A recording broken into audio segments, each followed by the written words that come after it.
رسول اللہ صلی اللہ علیہ وسلم کی شان میں گستاخی ناقابل معافی جرم ہے۔ گستاخ رسول کی ایک ہی سزا، سر تن سے جدا۔ دوستوں، 1400 سال میں نہ جانے کتنے فتنوں نے سر اٹھایا اور محمد صلی اللہ علیہ وسلم سے محبت کرنے والوں نے انہیں ہمیشہ کے لیے تاریخ کے تاریک اوراق میں دفن کر ڈالا۔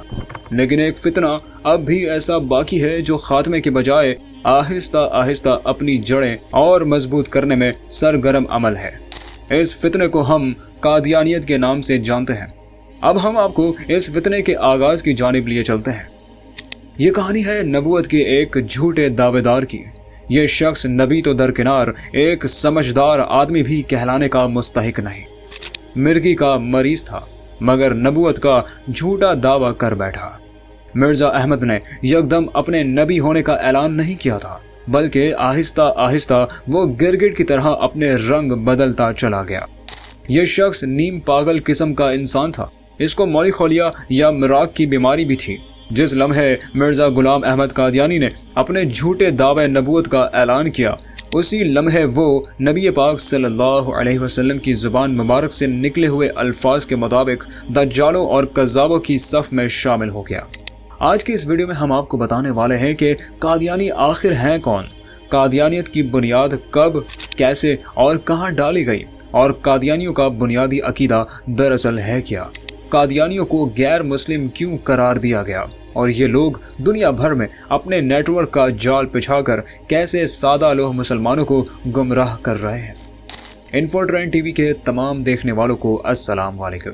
دوستوں، مرزا غلام احمد قادیانی کی تمام پیش گوئیاں جھوٹی نکلی، سوائے ایک پیش گوئی کے جو حرف بہ حرف سچ ثابت ہوئی اور مرزا کی قیامت تک رسوائی کا باعث بن گئی۔ تحریر، تقریر اور مناظرے، ہر انداز میں جس شخصیت نے مرزا غلام احمد قادیانی کا ناطقہ بند کیا اور فاتح قادیان کا لقب پایا، وہ تھے شیخ الاسلام مولانا ثناء اللہ امرتسری رحم اللہ علیہ۔ مرزا ان سے اس قدر بوکھلا گیا کہ 15 اپریل 1907 کو ایک اشتہار دیا جس میں واضح الفاظ میں لکھا کہ ہم دونوں میں سے جو جھوٹا ہے وہ سچے کی زندگی میں مر جائے گا، اور وہ بھی طاعون یا ہیضے کی بیماری سے۔ مرزا کی یہ پیش گوئی منوان پوری ہوئی اور وہ 26 مئی 1908 کو ہیضے کی بیماری سے مر گیا۔ مرنے سے کچھ دیر پہلے اس نے اپنے سسر میر ناصر نواب سے کہا کہ مجھے وبائی ہیضہ ہو گیا ہے، جبکہ شیخ الاسلام مولانا ثناء اللہ رحم اللہ علیہ اس کے بعد 40 سال زندہ رہے اور 15 مارچ 1948 کو سرگودھا میں وفات پائی۔ قادیان، گرمکھی قادیاں، بھارت کا ایک شہر جو ضلع گرداسپور میں واقع ہے۔ یہ احمدیہ جماعت کا مرکز اور مرزا غلام احمد کی جائے پیدائش و مدفن ہونے کی بنا پر مشہور ہے۔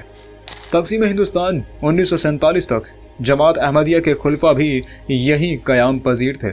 قادیان علاقے کی بنیاد مرزا ہادی بیگ نے 16ویں صدی میں اس وقت رکھی جب وہ اپنے خاندان سمیت سمرقند کے علاقے سے نقل مکانی کر کے ہندوستان میں آ بسے۔ تیمور کی نسل سے ہونے کی بنا پر وہ مغل بادشاہ بابر سے خاندانی تعلق رکھتے تھے، چنانچہ بابر نے انہیں 80 گاؤں پر مشتمل جاگیر عطا کی۔ انہوں نے اس جاگیر کے مرکز میں اپنے مذہبی رجحان کی وجہ سے گاؤں اسلام پور قاضی آباد کیا۔ وقت کے ساتھ یہ نام بدل کر قاضی ماجھی ہو گیا، پھر صرف قاضی اور قادی اور بالآخر قادیان بن گیا۔ قادیانیت کی بنیاد کب، کہاں، کیسے اور کس نے رکھی؟ احمدیہ جماعت 1889 میں مرزا غلام احمد 1835 تا 1908 نے لدھیانہ میں قائم کی۔ مرزا غلام احمد نے اعلان کیا کہ اسے الہام کے ذریعے اپنے پیروکار سے بیعت لینے کی اجازت دی گئی ہے۔ اس نے امام مہدی اور مسیح اور حضرت محمد صلی اللہ علیہ وسلم کے تابع نبی ہونے کا بھی دعویٰ کیا۔ مرزا غلام احمد کی وفات کے بعد حکیم نور الدین کو ان کا پہلا خلیفہ منتخب کیا گیا۔ 1914 میں حکیم نور الدین کا انتقال ہوا تو پیروکاروں کا اجتماع 2 گروہ میں بٹ گیا، جن میں سے ایک احمدیہ مسلم جماعت اور دوسرا احمدیہ انجمن اشاعت اسلام لاہور کہلاتا ہے۔ رہنما مرزا غلام احمد، بانی مرزا غلام احمد، مقام ابتدا برصغیر، تاریخ ابتدا 28 مارچ 1889۔ مرزا غلام احمد نے اس تحریک کو 23 مارچ 1889 میں شروع کیا، جسے احمدیہ مسلم جماعت بھی کہا جاتا ہے۔ اس کی موت کے بعد اس کے خلفاء نے اس جماعت کی قیادت سنبھالی اور اب یہ جماعت 200 ملکوں میں گمراہی پھیلانے کے لیے مصروف عمل ہے۔ اس وقت اس جماعت کے خلیفہ کا نام مرزا مسرور احمد ہے، جبکہ اس کے پیروکار دنیا بھر میں پھیلے ہوئے ہیں۔ مرزا غلام احمد، جس کا تعلق متحدہ ہندوستان کے گاؤں قادیان سے تھا، اس نے دعویٰ کیا کہ اسے بذریعہ الہام اس زمانے کے لیے اسلام کی خدمت پر مامور کیا گیا ہے۔ نعوذ باللہ۔ 23 مارچ 1889 کو اس نے لدھیانہ میں بیعت لے کر ایک باقاعدہ جماعت کی داغ بیل ڈالی۔ تاریخ احمدیت کے چند اہم واقعات۔ 23 مارچ 1889 کو لدھیانہ میں جماعت احمدیہ کی باقاعدہ بنیاد رکھی گئی۔ اس روز 40 افراد نے بیعت کی۔ پہلی بیعت کرنے والا مرزا غلام احمد کا نزدیکی دوست اور معاون حکیم نور الدین تھا۔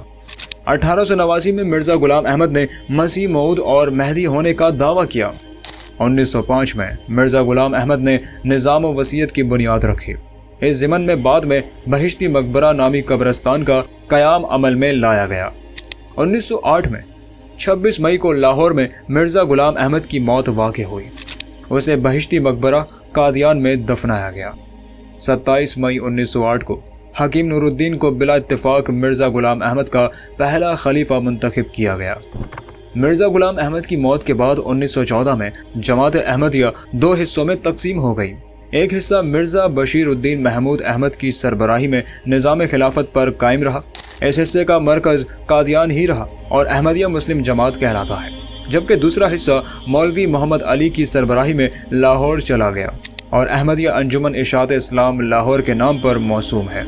1914 میں پہلے خلیفہ المسیح کی وفات پر مرزا بشیر الدین محمود احمد کو دوسرا خلیفہ منتخب کیا گیا۔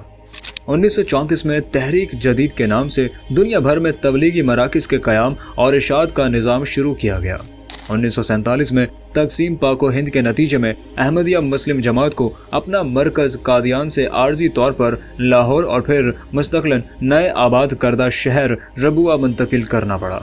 1965 میں تیسرے خلیفہ مرزا ناصر احمد کا انتخاب ہوا۔ 1980 میں سقوط غرناطہ کے 700 سال کے بعد ہسپانیہ کے شہر پیدرو آباد میں پہلی قادیانی عبادت گاہ کا سنگ بنیاد رکھا گیا۔ 1974 میں پاکستان کی قومی اسمبلی نے جماعت احمدیہ کو ایک آئینی ترمیم کے ذریعے غیر مسلم قرار دیا۔ 1982 میں چوتھے خلیفہ مرزا طاہر احمد کا انتخاب ہوتا ہے۔ 1984 میں پاکستان کے صدر جنرل محمد ضیاء الحق کی حکومت نے امتناع قادیانیت آرڈیننس کے ذریعے جماعت احمدیہ کی بہت سی سرگرمیوں پر پابندی لگا دی۔ قادیانیوں کے لیے اسلامی طریق پر سلام کرنا، اپنی عبادت گاہ کو مسجد کہنا، اذان دینا، تلاوت کرنا، اپنے عقیدے کی تبلیغ و اشاعت کرنا وغیرہ قابل گرفت قرار پائے۔ اس آرڈیننس کے پیش نظر چوتھے خلیفہ نے پاکستان سے اپنا مرکز لندن منتقل کیا۔ موجودہ حالات میں قادیانیوں پر پاکستان میں لگائی جانے والی پابندیوں کے خلاف قادیانی اپنے موقف پر ہٹ دھرمی سے قائم، اپنے حقوق کے لیے پاکستانی نظام سے قانونی جنگ میں مگن، اس خوشگمانی میں مبتلا ہیں کہ انہیں اسلامی جمہوریہ پاکستان کا قانون توہین رسالت کے اور توہین اسلام کے باوجود آزادی سے ان کے افکار اور عقیدے کا پرچار کرنے دے گا۔ یقیناً عالمی اسلام دشمن قوتوں کی پشت پناہی اس کفار کے ٹولے کو اس کے ناپاک ارادوں کو عملی جامہ پہنانے میں مصروف عمل ہے۔ انہی اسلام دشمن عناصر نے قادیانیت کے فتنے کو پالنے کا بیڑا اٹھا رکھا ہے، لیکن تاریخ گواہ ہے کہ اسلام کو سچا مذہب ماننے والے، محمد صلی اللہ علیہ وسلم سے محبت کرنے والے پاکستانی اور با ایمان مسلمان اس سازشی ٹولے کو کبھی کامیاب ہونے نہیں دیں گے۔ قادیانی گروہ کو خود سوچنا چاہیے کہ ان کے ایمان پر ڈاکہ ڈالنے والا مرزا غلام احمد قادیانی ہے۔ اول تو حضور اکرم صلی اللہ علیہ وسلم کے بعد دعوی نبوت کرنا ہی مرزا قادیانی کے کاذب اور اسلام دشمن ہونے کا سب سے بڑا ثبوت ہے۔ پھر ایک ایسا مکروہ شخص جس کی اپنی تحریریں اس کو بدترین گستاخ ثابت کر دیتی ہے۔ کیا ایسا شخص مامور من اللہ ہو سکتا ہے؟ قادیانی یہ فیصلہ بھی خود ہی کر لیں کہ محمد رسول صلی اللہ علیہ وسلم کا منکر اگر کافر ہے تو محمد صلی اللہ علیہ وسلم کا گستاخ کیا بدترین کافر نہیں ہوگا؟ محمد رسول صلی اللہ علیہ وسلم کا گستاخ کافر بھی ہے اور واجب القتل بھی۔ مسلمہ کذاب اور کذاب قادیانی کی کفر کی ڈگری میں کوئی فرق نہیں۔